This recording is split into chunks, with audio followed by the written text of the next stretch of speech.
Good morning from Chicago. I'm John Kosar, Chief Market Strategist and Portfolio Manager at Asbury Research. Thanks for viewing our latest Following the Money podcast. Today's date is Sunday, March 9th, 2025.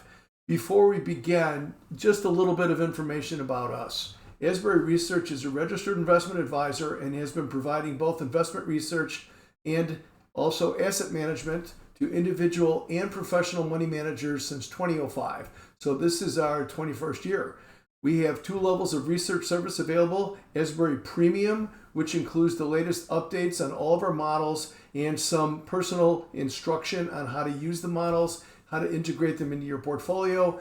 And we also have a entry-level Substack newsletter that has a free version and also a paid version for just $25 a month. We'll be taking a little closer look at that in just a few minutes.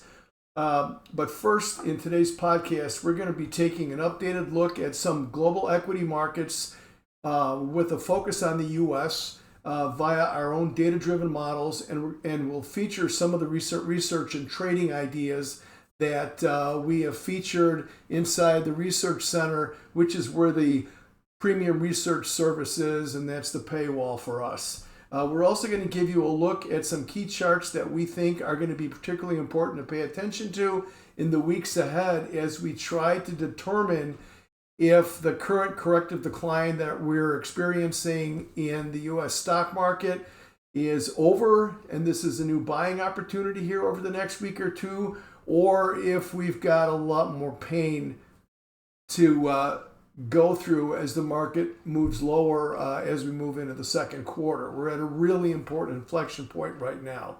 So let's get started by moving into the Research Center and having a look at the Asbury 6.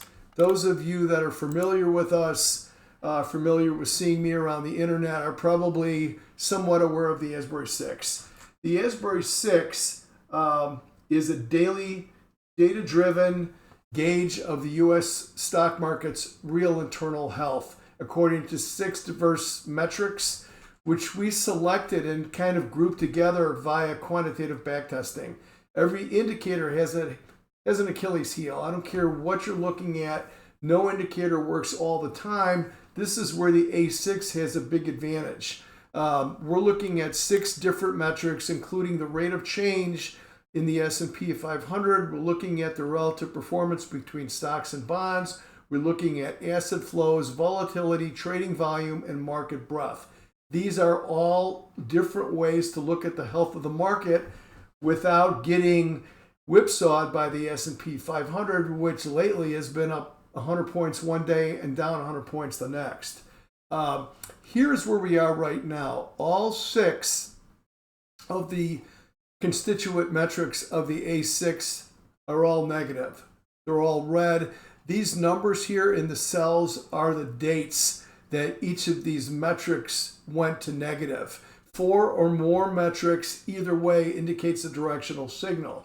So right now all 6 are, and you can see most of these have turned negative around February 20th, February 21st.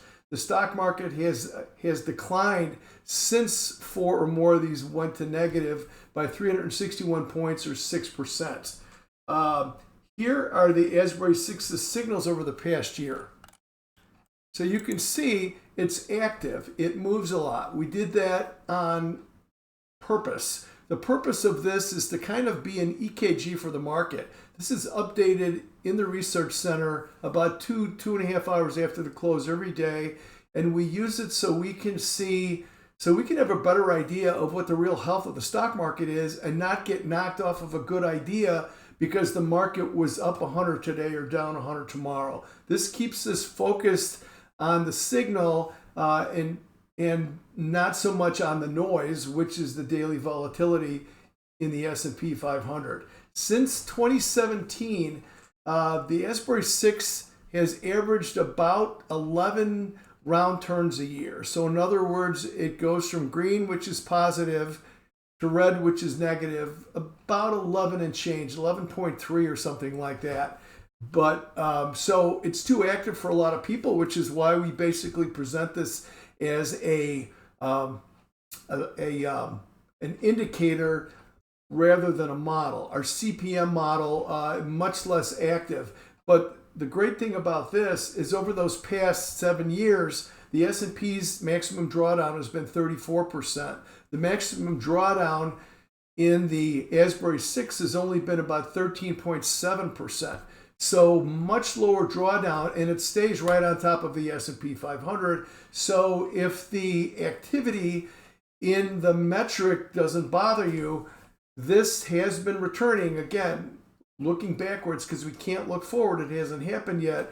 This has given us the S&P 500 over the past 7 years with about 2/3 less market risk, smaller drawdowns.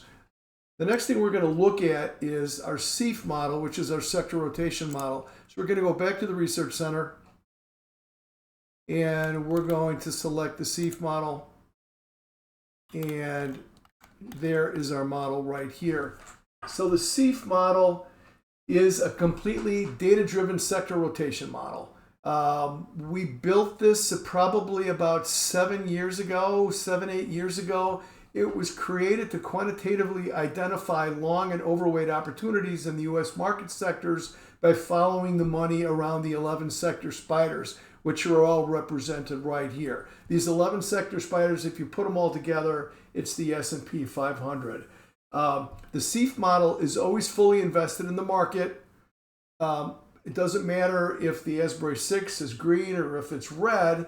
It's always in the market, which is basically providing investors with a dynamic alternative to the traditional buy and hold part of your portfolio. Most investors that I've come across, they don't like to go all cash. They'll usually keep a small part of their portfolio at the least in the market. This is a way to do that, but instead of just being in the generic S&P 500, we are always in the top 3 according to our model. We have a ranking score. The lowest scores are the best.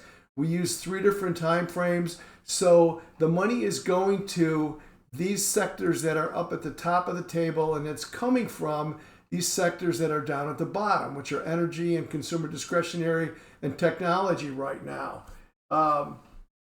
The last time that we were with you, which was February 17th, to follow the money back then, we said that communication services was the SEAF model's top ranked sector. Since then, XLC has risen by 1.5% in the middle of a broad market decline, while outperforming the S&P 500 by 3.4%. So you can see it. This has dropped to number 3, but this is still one of the top 3. We are still involved in XLC. According to hypothetical backtesting, with all of the limitations of hypothetical backtesting, because we can't see the future, since inception of the model in June 2018 through December of last year, the SEAF model has significantly outperformed the S&P 500 with less risk, with less drawdown.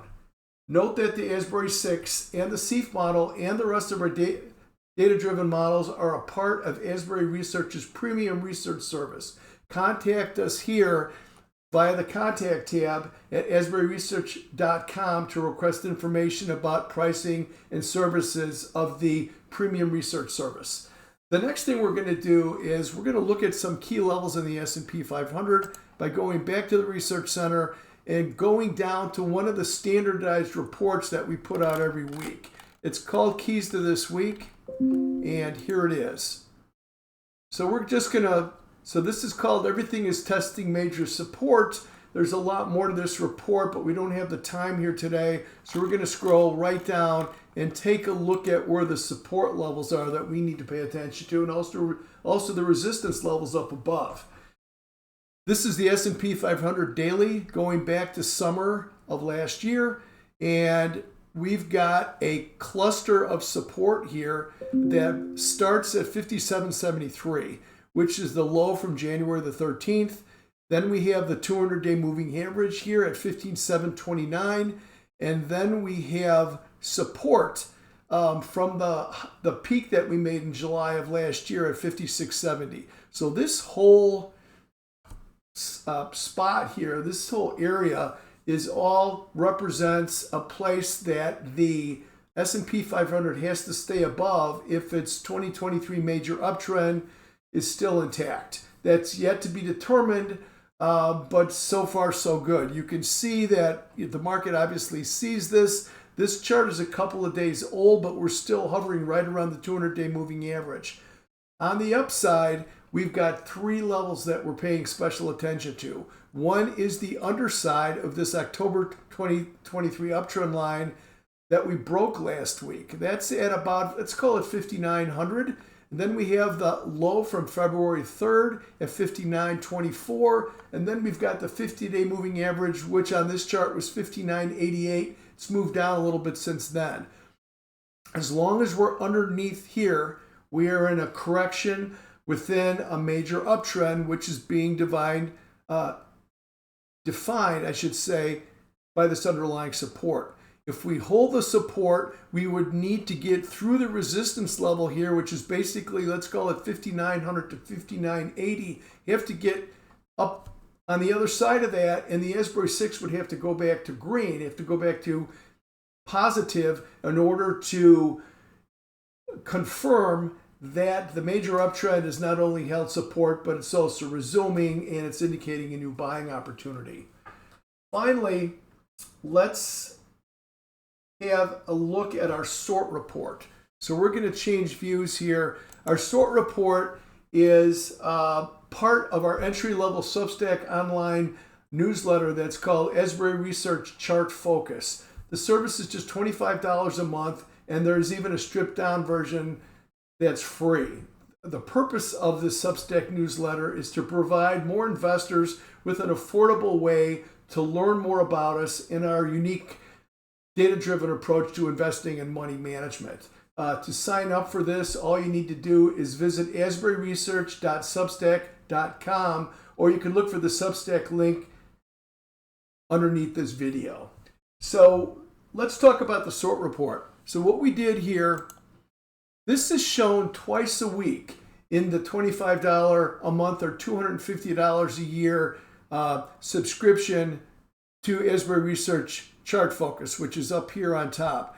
What we've done is we've taken, let's make this a little bit bigger, we've taken 10 different global asset classes. We have gold, we have global equities, ex-US, we have emerging markets, we have US interest rates, crypto, US dollar, commodities, US technology, crude oil, and US small cap. So what we've done is looked at these through three different lenses. We looked at them according to their trend. We looked at them according to the relative performance of their like index. And we've also looked at them in terms of money flows. We're watching the money flows in these ETFs. Those that have a positive reading in all three get a green all the way across. Right now, those are gold.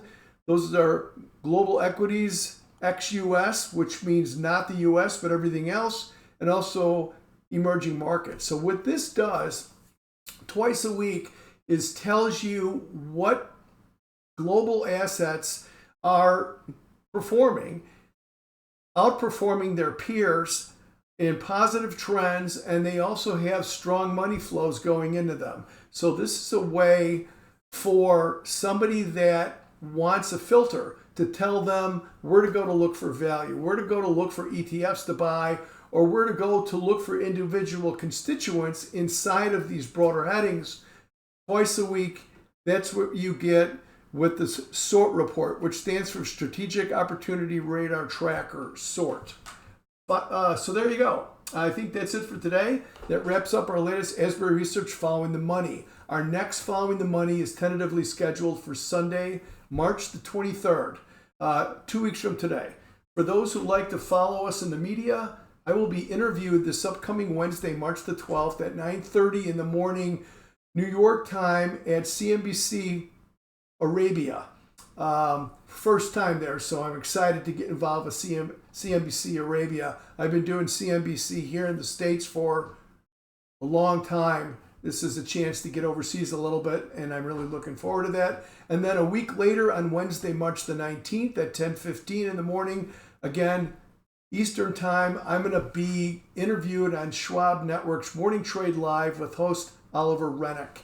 For questions or more information about any of the research models and model portfolios we talked about today, you can contact us via the Contact tab, which is right here at asburyresearch.com. And don't forget to like and subscribe. Have a great Sunday, and we'll see you back here in about 2 weeks.